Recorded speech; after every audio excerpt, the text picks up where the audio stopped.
Hello दोस्तों, इस video में लैंग्वेज इंग्लिश और हिंदी का प्रैक्टिस सेट पेपर देखने वाले हैं। यह वीडियो बिहार शिक्षक भर्ती 2024 के लिए अति महत्वपूर्ण रहने वाला है। तो चलिए देखते हैं क्वेश्चन नंबर फर्स्ट से। क्वेश्चन नंबर फर्स्ट है कि entry dot dot dot the palace is strictly prohibited, supply the correct preposition. तो देखिए इसका जो राइट आंसर होगा ये होगा बी ऑप्शन। क्या होगा? Entry to the palace. तो यहाँ पे टू क्या होगा? राइट होगा। ठीक है, अब चलिए देखते हैं क्वेश्चन नंबर सेकंड। देखिए क्वेश्चन नंबर सेकंड है कि select the incorrectly split word. देखिए तो इसका जो राइट आंसर होगा ये होगा सी ऑप्शन। क्या होगा? C option. तो देखिए कंपेल जो है ये इसकी स्पेलिंग इनकरेक्ट है। इसका सही स्पेलिंग क्या होगा? तो COMPEL। ठीक है, COMPEL, जिसका अर्थ होता है विवश करना, ठीक है, बाध्य करना। उसके बाद देखिए सेवेज। सेवेज का मतलब होता था बर्बर। ठीक है, उसके बाद है करेंटली, मतलब होता आजकल या हाल फिलहाल में। कम्पैक्ट मतलब होता सघन। तीसरा क्वेश्चन है कि choose the incorrectly split word. तो तीन का राइट आंसर होगा बी ऑप्शन। ठीक है, तो देखिए तीन का क्या होगा? B option. ACDS ये जो है इनकरेक्टली स्प्लिट वर्ड है, इसका सही स्पेलिंग क्या होगा? तो ASSIDUOUS। ठीक है, ACDS इसका मतलब होता है परिश्रमी। ठीक है, उसके बाद देखिए यहाँ पे है DEVSTATION। इसका मतलब क्या होता है? इसका मतलब होता है तोड़ फोड़। ठीक है, क्या होता है? तोड़ फोड़। ठीक है, तो DEVAS, ठीक है, DEVSTATION इसका मतलब होता है तोड़ फोड़। उसके बाद है कंजॉइंट, इसका मतलब होता है परस्पर संयुक्त। ठीक है, अब चलिए डिसअप्रूवल मतलब होता है अस्वीकारोक्ति। क्वेश्चन नंबर देखिए 4।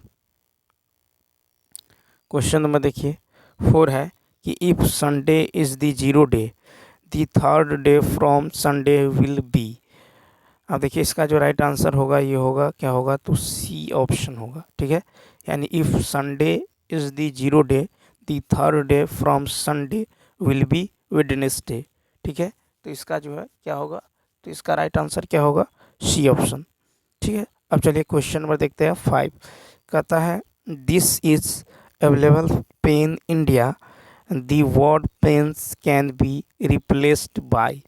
तो 5 का जो राइट आंसर होगा ये होगा बी ऑप्शन। ठीक है, क्या होगा? बी ऑप्शन होगा। तो देखिए 5 का क्या होगा? बी ऑप्शन, यानी he could not come to, he could not. 5 का जो होगा ये बी ऑप्शन, यानी क्या होगा? तो ऑल हो जाएगा। ठीक है, क्या हो जाएगा? तो यहाँ पे ऑल हो जाएगा। उसके बाद देखिए उसके बाद जो है क्वेश्चन नंबर जो है क्वेश्चन नंबर 6।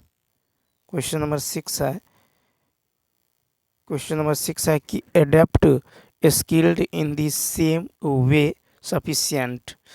तो देखिए 6 का जो राइट आंसर होगा ये होगा ए ऑप्शन। ठीक है, क्या होगा? A option. तो एडेप्ट का स्किल्ड है, तो सफिशिएंट का क्या होगा? तो ADEQUAT। ठीक है, उसके बाद क्वेश्चन नंबर 7। क्वेश्चन नंबर 7 है कि the book does not contain, the book does not contain.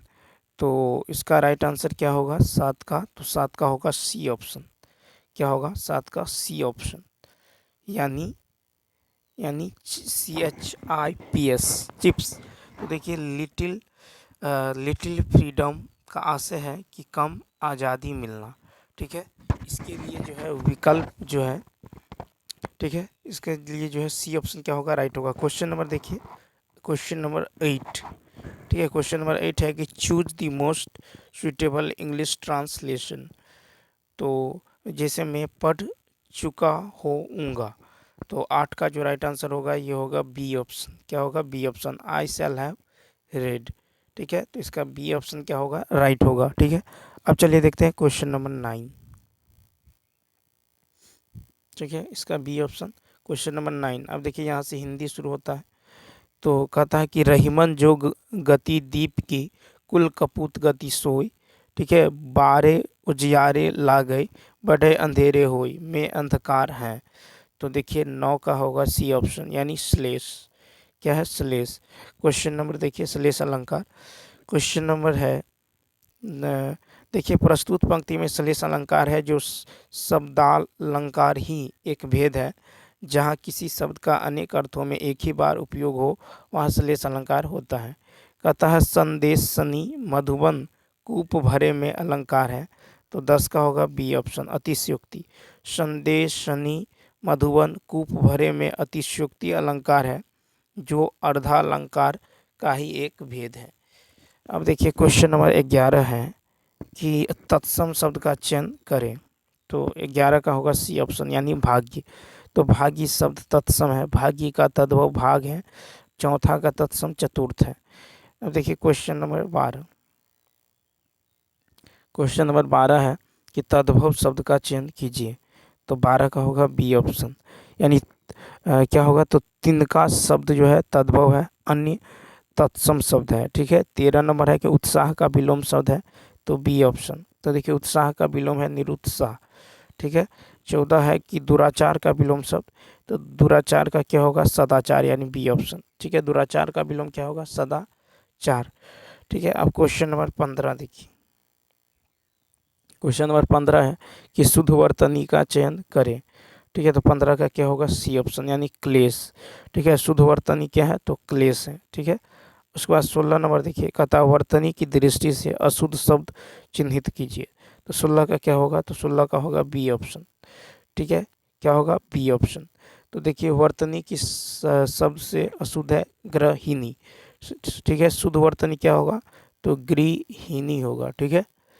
तो ये क्या होगा? राइट होगा। अब देखिए क्वेश्चन नंबर 17। देखिए क्वेश्चन नंबर 17 है कि वर्तनी की दृष्टि से अशुद्ध शब्द है। तो 17 का क्या होगा? सी ऑप्शन, यानी आकर्षण। तो देखिए वर्तनी की दृष्टि से जो शुद्ध शब्द होगा ये होगा आकर्षण, ऐसे। ठीक है। आकर्षण। अब चलिए देखिए क्वेश्चन नंबर 18, कहता है जो मरने वाला हो वाक्यांश के लिए एक शब्द है। तो 18 का जो राइट आंसर होगा ये होगा सी। ठीक है। मरनाशन। जो मरने की स्थिति में हो उसे मरनाशन कहा जाता है। ठीक है। क्वेश्चन नंबर देखिए 19 है कि जिस पर विजय प्राप्त कर ली गई हो उसके लिए एक शब्द है। तो 19 का होगा सी ऑप्शन, यानी क्या होगा? पराजित। ठीक है। तो जिस पर विजय प्राप्त कर ली गई हो उसे पराजित कहते हैं। ठीक है। अब देखिए क्वेश्चन नंबर 20। क्वेश्चन नंबर 20 है कि परिवेश का समानार्थी शब्द है। ठीक है। तो 20 का होगा सी ऑप्शन, यानी वातावरण। परिवेश जो है वातावरण का समानार्थी शब्द है। 21 है कि सुंदर का समानार्थी शब्द। तो सुंदर जो है रमणीक का समानार्थी शब्द है। क्या है? B option, रमणीक। 22 में है कि कृति का समानार्थी शब्द है। तो कृति का समानार्थी शब्द क्या है? तो रचना, यानी ए ऑप्शन। 22 का क्या होगा? ए। कृति का समानार्थी शब्द क्या है? रचना। ठीक है। उसके बाद क्वेश्चन नंबर 23 देखिए। क्वेश्चन नंबर 23 है कि अगर मगर करना मुहावरे का अर्थ है। तो 23 का क्या होगा? अगर मगर करना मुहावरे का अर्थ है बहाने बनाना। ठीक है। उसके बाद देखिए क्वेश्चन नंबर, अब देखिए 24 से 28 तक गद्यांश को पढ़कर जो है आंसर देना है। ठीक है। तो चलिए देखते हैं क्वेश्चन।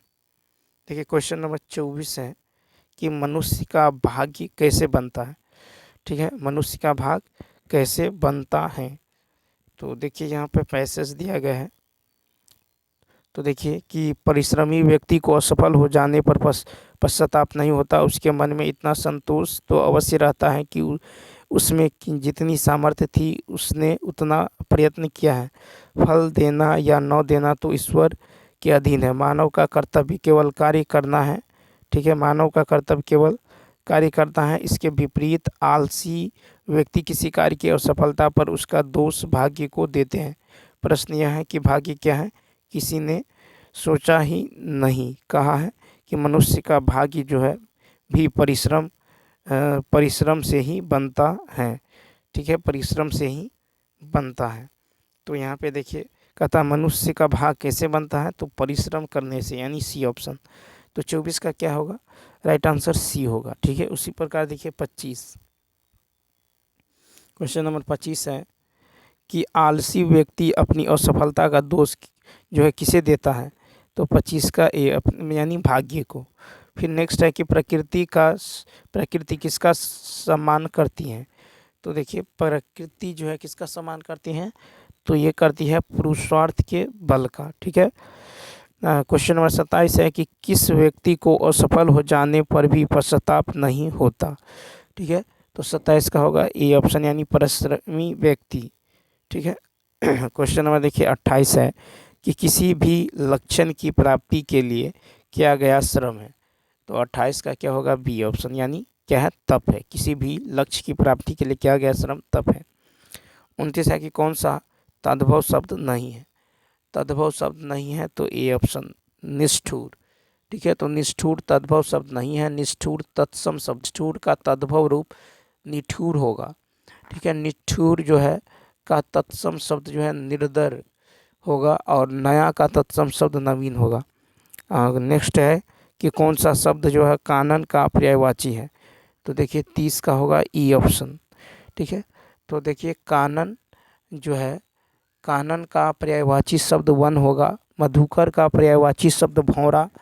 ठीक है, भौरा, भृंग आदि। और पुष्प का पर्यायवाची शब्द जो है सुमन होगा। लता का पर्यायवाची शब्द बलरी, पर्वतारोही आदि। ठीक है, तो चलिए दोस्तों इस वीडियो में इतना ही। यदि यह वीडियो अच्छा लगा हो तो लाइक शेयर और सब्सक्राइब करना ना भूले। तो चलिए मिलते हैं नेक्स्ट वीडियो में। Thanks for watching.